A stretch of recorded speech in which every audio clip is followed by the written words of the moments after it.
Happy election day, everybody. Get out there and vote. I am currently on my way to my polling station to go cast my vote, so we'll see you soon.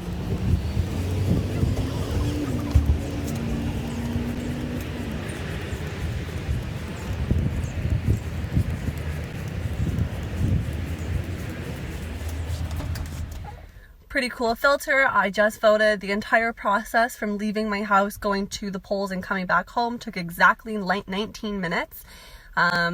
Very, very quick process. I did not have my voter's card because I don't live at home and I didn't change my permanent address. All you need is a piece of photo ID, so your health card or your driver's license. If you don't have photo ID, you need 2 pieces of paper, I guess, that state your name and your permanent address. Very easy. If you don't have your voter's card, you have to go to a registration desk first where they tell you which poll to go to, but super quick. I was probably inside the polling station for 2.5 minutes casting my vote, and now I'm back home. Very important that you go out and vote. Like I've said before, I am around all day until about 5 p.m. so if anyone needs a drive, hit me up. Okay, so who I voted for and why. Anyone who knows me will not be surprised to hear that I did vote for the Green Party today. I have 3 reasons for this vote.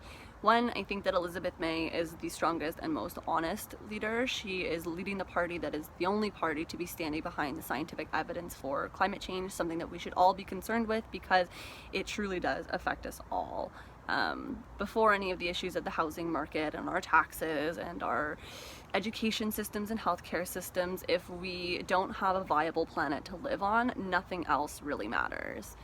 I also voted for her because she is going to definitely look into electoral reform. I don't know if you've watched my other videos, I'm hoping that you did, but electoral reform is just changing the way that our current elections are set up because it really isn't the best system, and more times than not, well, most of the country is not happy with the leader in power. The 3rd reason I voted for her is because she is taking such a huge and necessary stance on climate change. One quick fact for you here, the International Panel on Climate Change released a report last year saying that if we want to have a 60% chance of remaining below a 1.5 degree temperature rise, we have a budget of 420 gigatons of carbon that we are able to emit into the atmosphere.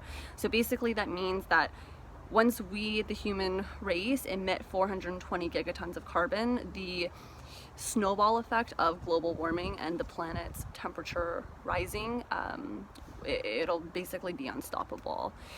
As of right now, that level has dropped to under 360 gigatons, so that's pretty significant in the almost 2 years that the report was released. And that just means that the budget that we have left is skewed for about another 8.5 years, which means that we have until about 2030 to kind of clean up our act. And Elizabeth May is the only party that has a full out, ready to go climate action plan. So yeah, not to be annoying, but get out and vote. It's so important, and enjoy the rest of your day.